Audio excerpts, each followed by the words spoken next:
नमस्कार, सुगमल्ले. Good evening to everybody. हमारे हृदय सम्राट कांग्रेस अध्यक्ष माननीय राहुल गांधी जी आपके बीच में आए हैं. आपको देख के यहां बहुत बड़ी खुशी हुई है. हम आपका स्वागत करते हैं. इनके साथ डॉक्टर सैम पित्रोड़ा जी है, जो इंडियन ओवरसीज कांग्रेस के हमारे अध्यक्ष हैं. आप बड़े पैमाने पे सारे यूएई से और गल्फ कंट्री से यहाँ पधारे हैं. मैं आपका स्वागत करता हूं. हमारे कुछ मित्रों 10-15 हजार स्टेडियम के बाहर रह गए हैं. We are sorry for that, but we thank again. I am giving mic to honourable Congress president Rahul Gandhi ji. हमारे हृदय सम्राट राहुल गांधी जी.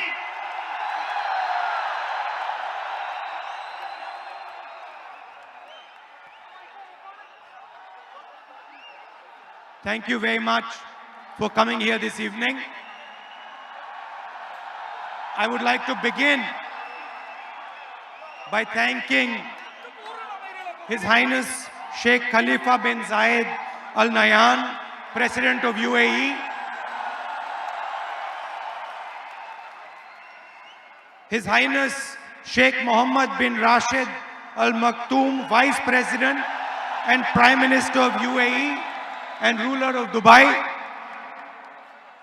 His Highness Sheikh Mohammed bin Zayed Al Nahyan, Crown Prince of Abu Dhabi and Deputy Supreme Commander of the UAE Armed Forces, and the other rulers of this great nation. I would also like to thank my brothers and sisters from our great nation who have come here today, and I want to thank you, because when I drive through Dubai or I drive through UAE, I see your energy, your blood and sweat. You have helped build this nation.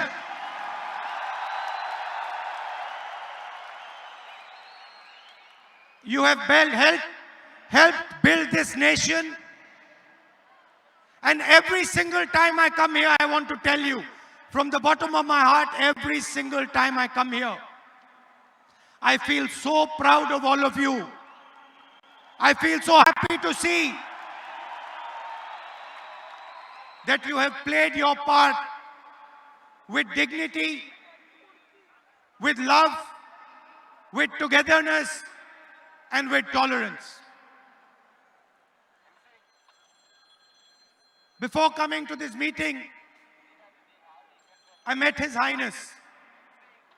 And I want to tell you a little bit about my impressions about His Highness, the leader of Dubai. Somebody who has spent more than 50 years,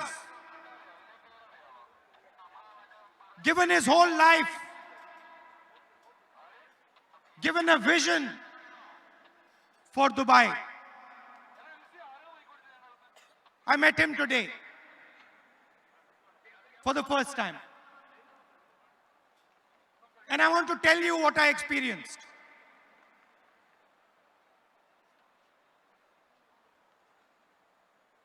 The number one emotion I experienced in His Highness was humility.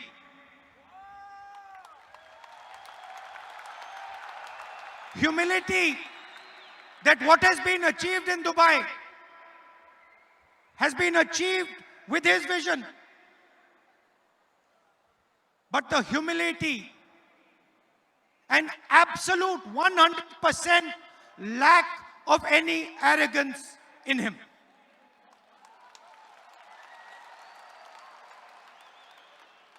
Great nations are built with that type of humility. A leader who listens, a leader who appreciates not only the people from this country, but the millions of people who come from other countries to help build this country. And this country has been built by many voices. It's a coincidence. Maybe it was meant to be, but this year in the UAE is the year of tolerance.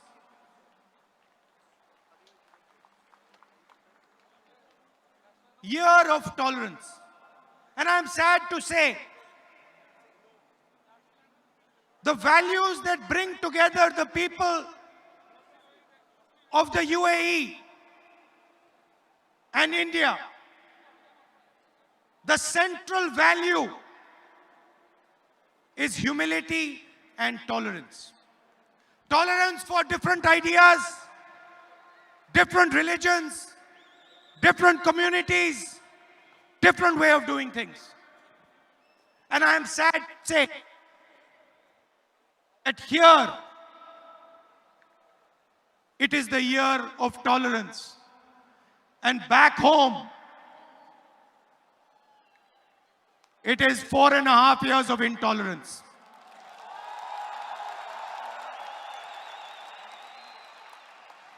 And this bridge that has been built between UAE and our great India, this is not a new bridge. You have come here, you have given your blood, your sweat, and you built this great city, but you're not the first. For hundreds of years, people from India have been coming to Dubai, to the UAE. And people from Dubai and the UAE have been coming to our home.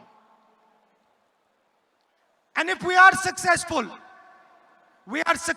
because of the value of tolerance, of listening, of working together, and most important, the value I saw today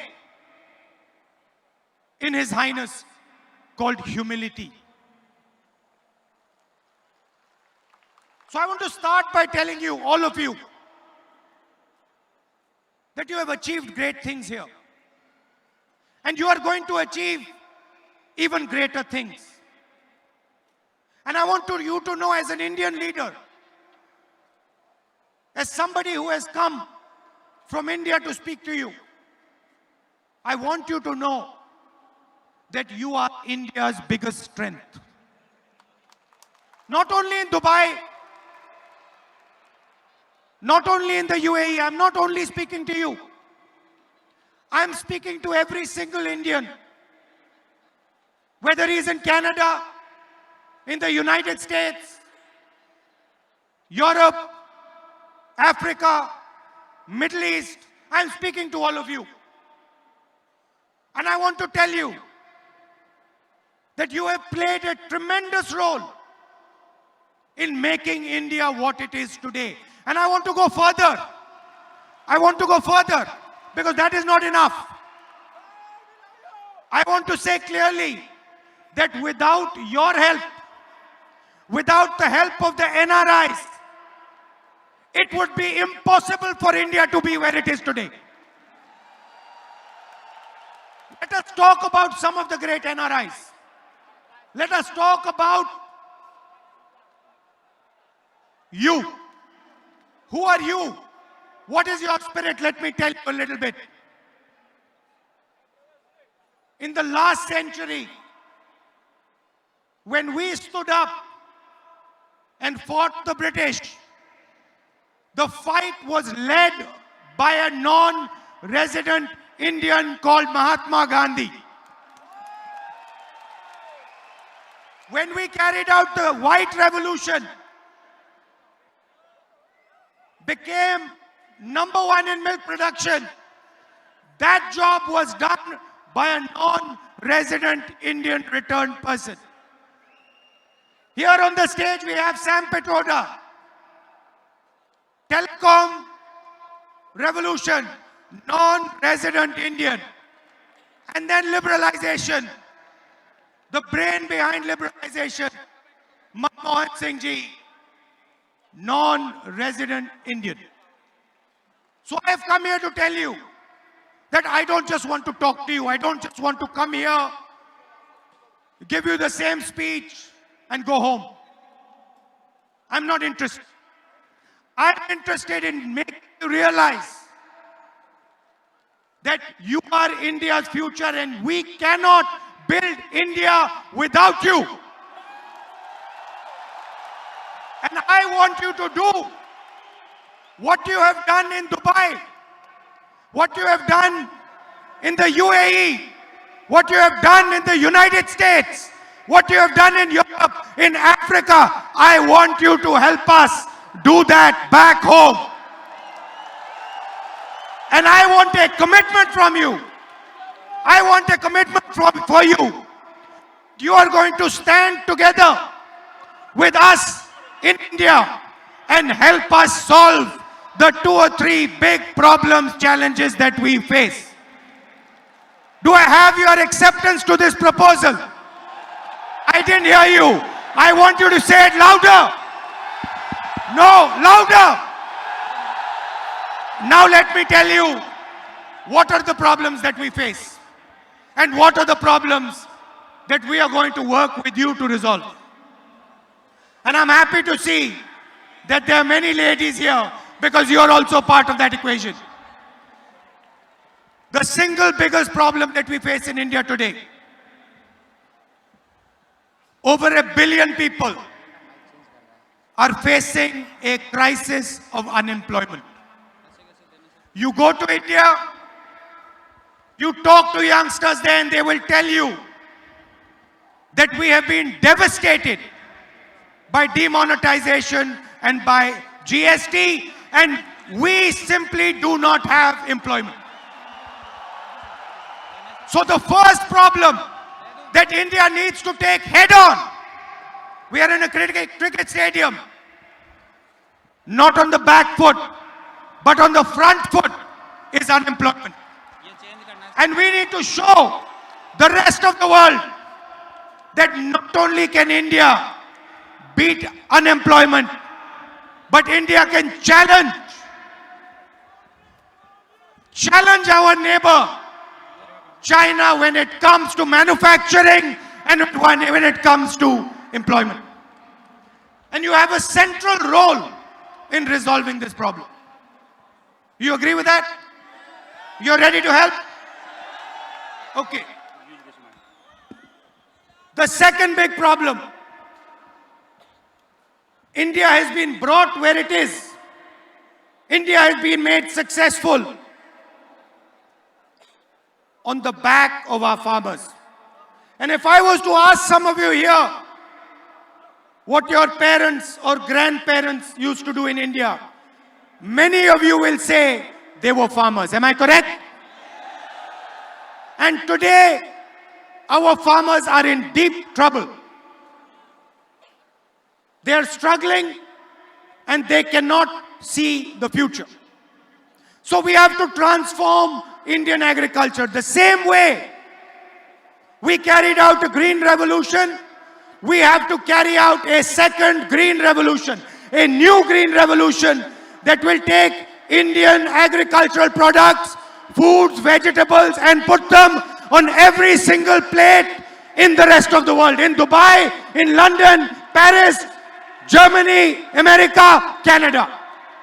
For that, we have to give agriculture high technology and we have to give them the knowledge that you currently have. You agree? So that is the second problem.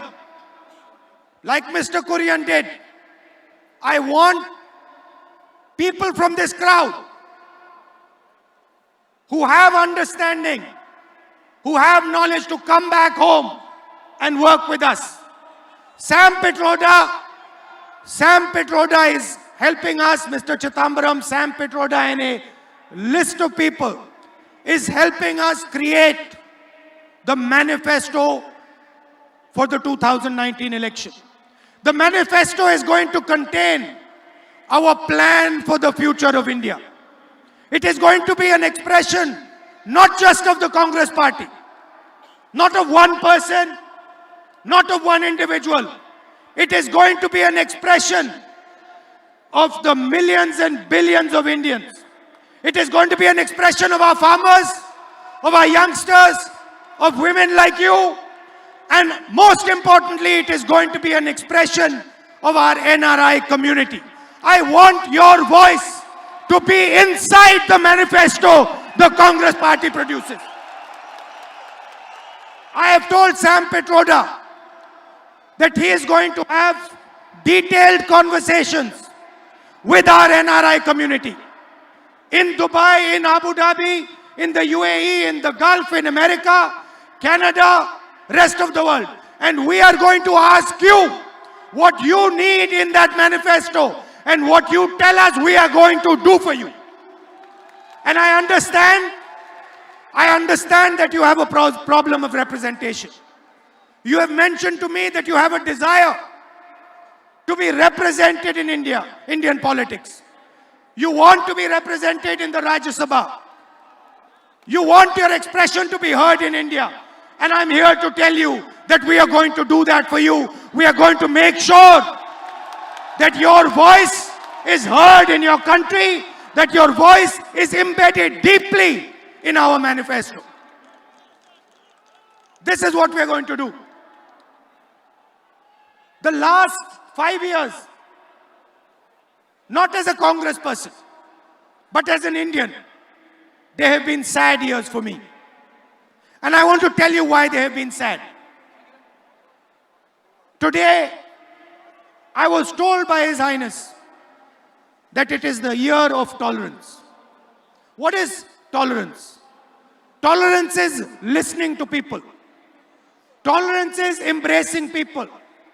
Tolerance is embracing ideas that are different than yours. People of different religions, people of different communities, that is tolerance. I want to ask you, can you have tolerance without humility? Is tolerance possible without humility? Is tolerance possible with arrogance? Can you run a country like India believing that only one idea is correct and all other ideas are wrong? Never. It simply cannot be done. And what makes me sad is that today in India, my beloved country is being divided. It is being divided, and I want every NRI to hear this properly. It is being divided for political reasons and for political benefit. That is why it is being divided. Different religions are being divided. Different communities are being divided. The rich and the poor are being divided. And India can never be strong if it is divided. I said to you, we are in a cricket stadium. I made the analogy of hitting a six. I want to ask you, can a cricket team that is divided, a cricket team where the batsmen don't talk to the bowlers, where the bowler doesn't talk to the wicketkeeper, where the wicketkeeper doesn't talk to the fielder, can that cricket team ever win a game? Then how can a country that is divided be successful? It is impossible. So the first task that we have to do, the absolute first task that we have to do, and every single Indian is responsible for this, whether he lives in India or he lives in Dubai, UAE, America, anywhere, every single Indian is responsible. We have to bring India together once again. We have to bring all our communities, all our religions, all our people, all our states together. And we have to say that enough. This is not many countries. This is not many religions. This is not many castes. This is first one country. From there we will start.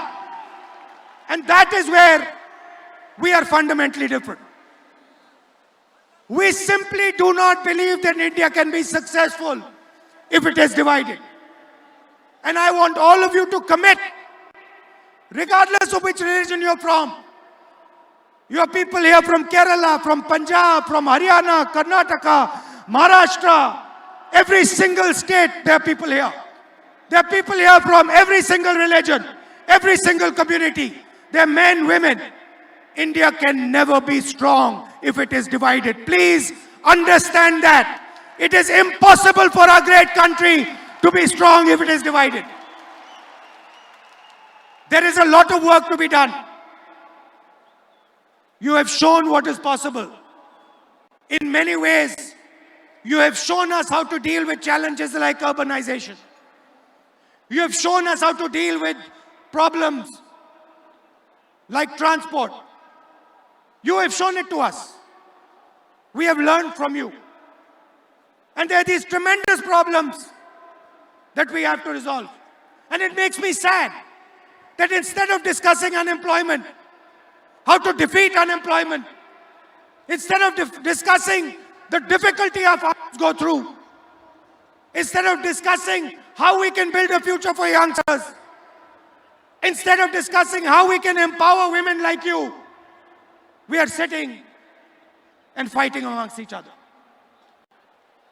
We are threatening each other, shouting at each other, abusing each other. It does not make sense in the 21st century. And that is what we have to do. We have to bring India together, regardless of the ideology, regardless of the thinking. Some people have said, we want a Congress Mukt Bharat. We do not want a BJP Mukt Bharat. We do not want that. But we want a Bharat that is united, where every single Indian person says, I am first an Indian, and then I'm everything else. And so I want to thank you. I want to give you all my love, and I want to tell you that till the day I die, my doors, my ears, and my heart will always be open for you. And you will always have space. And I know that you struggle. You're sitting here happy. But each one of you, there's not a single person in this room who has not struggled and made himself successful. I don't think there is a single person in this room who has not struggled, who has not given his blood, his sweat, his tears. It is true, isn't it? There is not a single person who has not built himself from scratch over here. And that is something we're extremely proud of. And you must never forget that.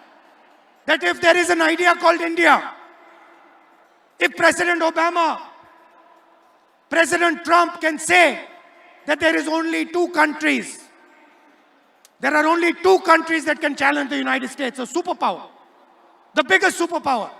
The president of the biggest superpower says there are only two countries that can challenge us. Which two countries? China and India. And what is India if it is not you?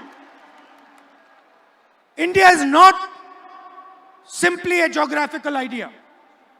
India is not simply an idea that is bounded by India's geography. You come to Dubai, the idea of India is carried with you in your heart. You carry it in your heart. No one can take it out. No one can remove it from your heart. And that is what is common between all of us, every single one of us. So I want you to understand deeply that India's future is directly linked to your future. If you realize that if you are unhappy, if you are feeling trouble, India is unhappy. India is feeling troubled. If you are happy, if you are successful, India is happy, India is successful. Realize that you are part of a great idea, an idea that includes tolerance, that includes brotherhood, that accepts multiple different religions, multiple different states. You are part of that great idea, and you have a lot to show the rest of the world.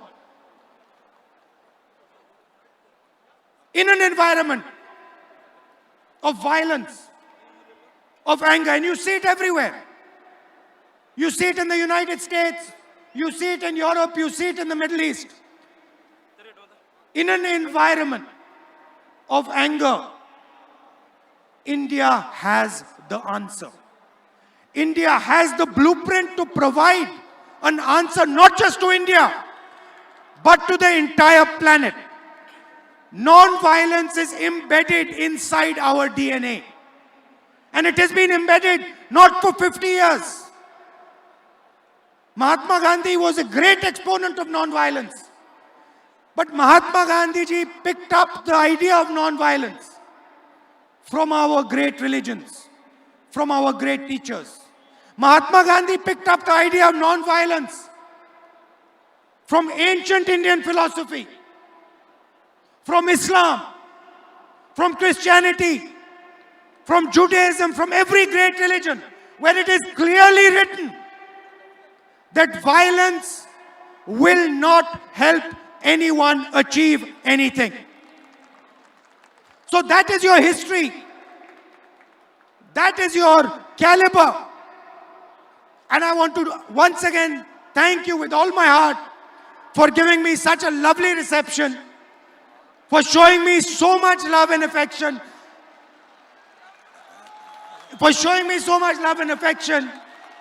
in Dubai, so many miles from home. You have made me feel as if I am sitting back at home in India. So thank you for that. And once again, I want you to know, and I don't care who you are, I want you to know that my doors are open to you. I don't care how old you are, how young you are, where you come from, man, woman, my doors are open for you. You just tell me how I can help you, and I am at your service. Thank you. Thank you very much. We are facing an electoral battle in 2019. I want to tell you with utmost confidence that we are going to win that battle, and we are going to bring India together again and move forward and take on the great challenges that our country faces. Thank you very much. Have a good evening. Good night.